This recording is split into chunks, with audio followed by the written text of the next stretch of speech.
Hi guys, and welcome back to my channel, and if you're new, welcome, come in.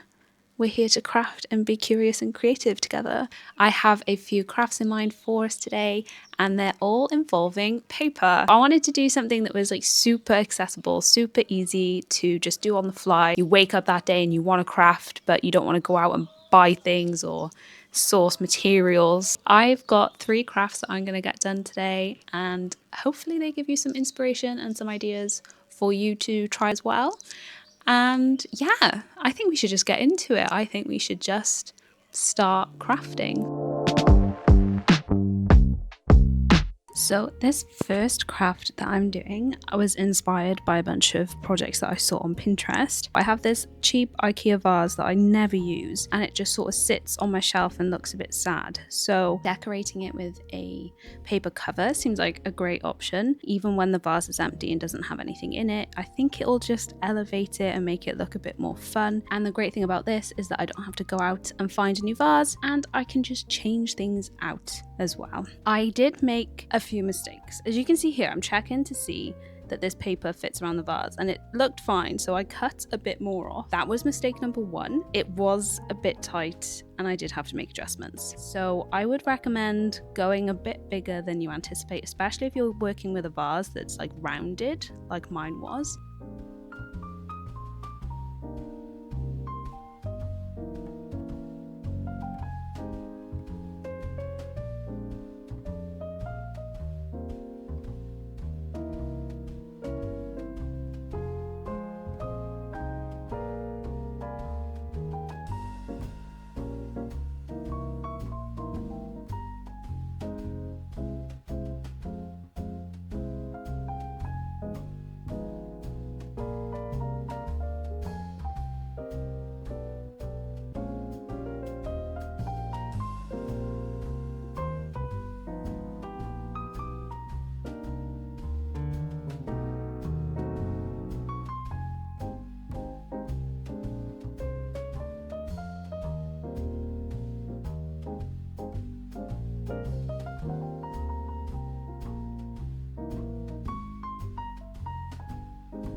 And this is when I noticed my second mistake, which was just a small one, but I had cut out these pieces from scrap paper, and on the back there was already a grid with a bit of writing on, and that happened to be the side that was facing outwards because I didn't make anything that was perfectly symmetrical.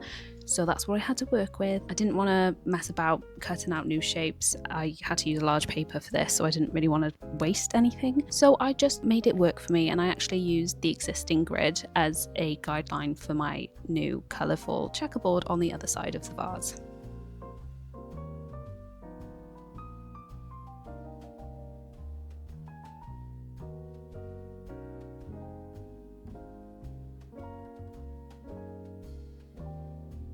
And this is where you will see my first mistake in action.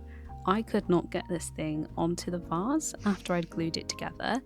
I pushed and pushed and pushed until it just, it didn't work. To be fair, I obviously did make it too tight, so I had to cut the top off, but I also just used a glue stick, so I ended up going back in with double-sided sticky tape for a stronger adhesive, and that really helped as well. And in the end, I did manage to get it work. I did lose a bit of that shape at the top, but I still think it turned out pretty good.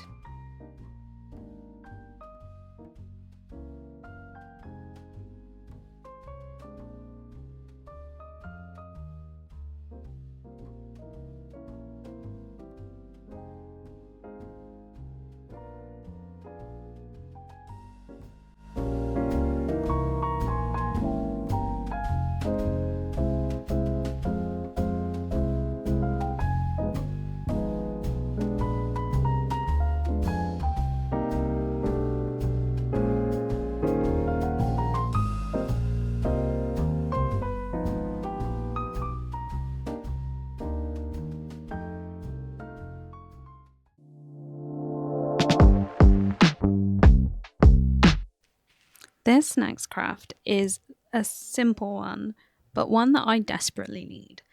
And that is these bouquet flower bookmarks. I desperately need them because I am notorious for not using bookmarks. I am one of those people who will dog ear the pages. And I know some people hate that, but I do want to get better at this. And I thought as soon as I saw these little flower topped bookmarks, these would be the perfect solution for me. They're small enough to carry around without it being annoying.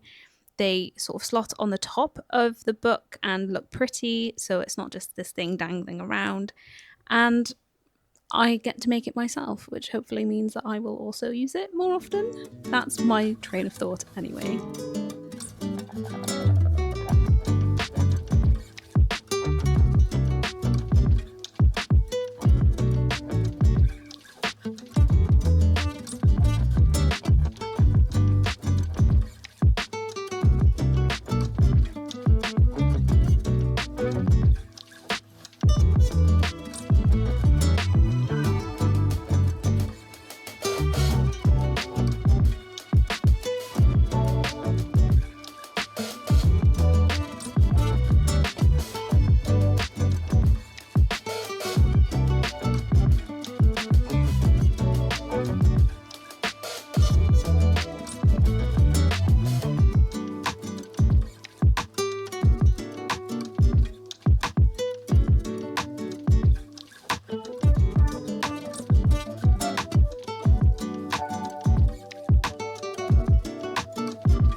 Okay, so I made a first batch of the flowers, and that's how they turned out.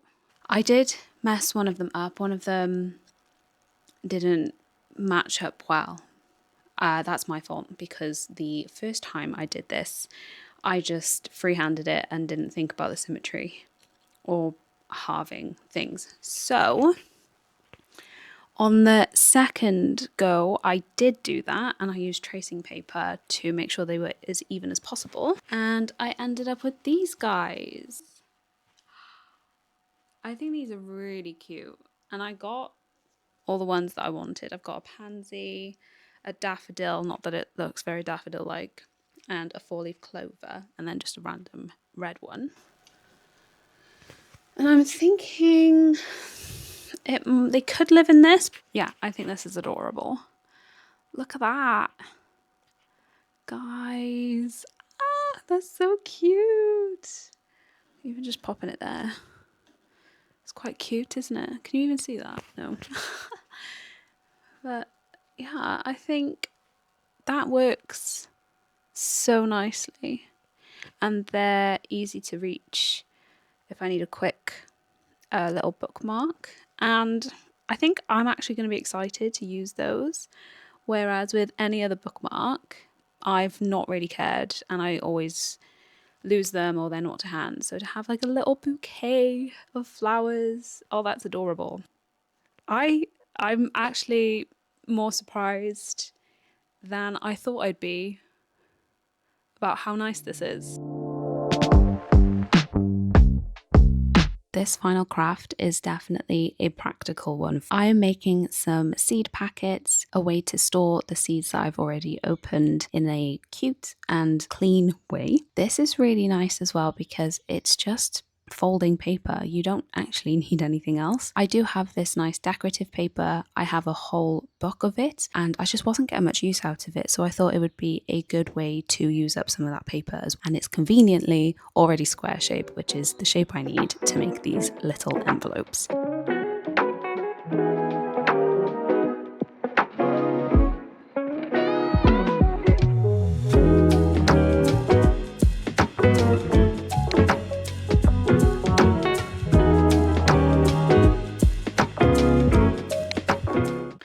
I have made all of the seed packets. Now it's just a matter of transferring the seeds into them and labeling them all. I'm not sure if I've got enough here, but I thought I would show you my current seed situation since it is a mess. And yeah, this is kind of, oh, there's a pair of scissors in here. They could have been useful.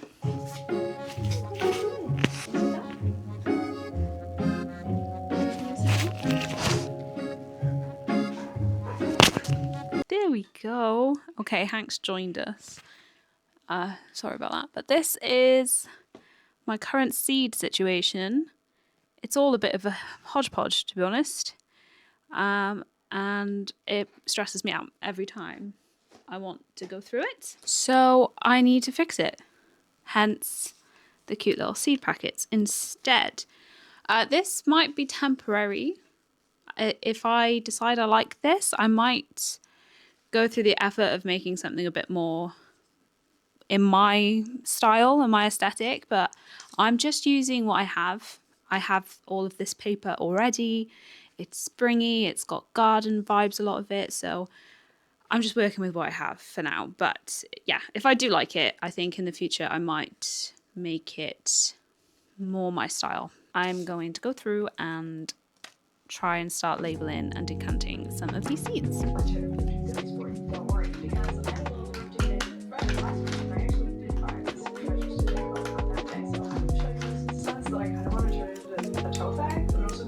Find out a different day at the end, and just your favorite buys in this video, whether I bought them or if they were just in the thrift store. Oh, and I heard anything in this color in a long time. That's extremely obvious now that I have that on, and this definitely feels like a very sort of Pinterest-worthy, trendy take, which makes me feel very cool and chic. The only thing about this, though, that's falling short is that it just doesn't really feel like my style. It feels like chic and cool, but very minimalistic. I really prefer having some color and pattern in my outfits, so we're gonna add a final accessory, this scarf. I'm actually kind of in love with it. It fits so well with this trench coat. I find it's not so voluminous and taking up so much space. And I feel like this is gonna be such a chic, effortless, undone look. I love this. I've never worn this scarf like this before, and now I need to. In regards to the trend, I'm trying to think like, okay, I love this outfit, but what I like even better with just a different dress is quite full, flared out black midi skirt. And I gotta be real, I still don't know if I like how this looks on me. We're gonna add some accessories and then see what we think. Fashion that's like flattering is so weird because obviously like it's not liberatory, but it's also just. It's a week later and I forgot to actually show you the end of the seed packets. I didn't finish. So there's still a ton of seeds in here.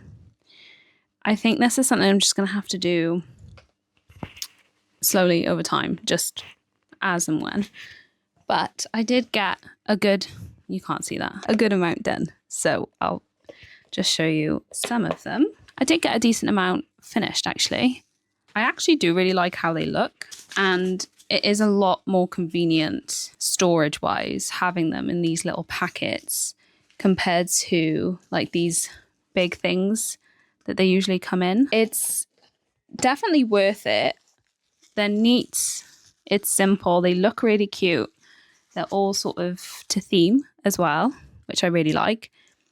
But it is a bit more work than I was anticipating. And since I'd already done 2 other crafts that day, time just went. And by the time I finished those packets, it was time for dinner and I called it a day and then completely forgot to finish this off. So apologies. And you know what? Papercraft is the way to go because it's basically just colouring in cutting out and gluing. And sometimes not even doing that. With the C packets, the actual making the packets involved absolutely no glue. It was just folding. It was great. Great fun. So yeah, if you're after something that's a little bit mindless, a little bit low effort, I have to say they did take longer than I was anticipating, but that's just me underestimating how long it takes me to color things in and make decisions on design and colors and things. So yeah, that's it for this week's video. I hope you all have a great week and I will see you in the next one. Bye.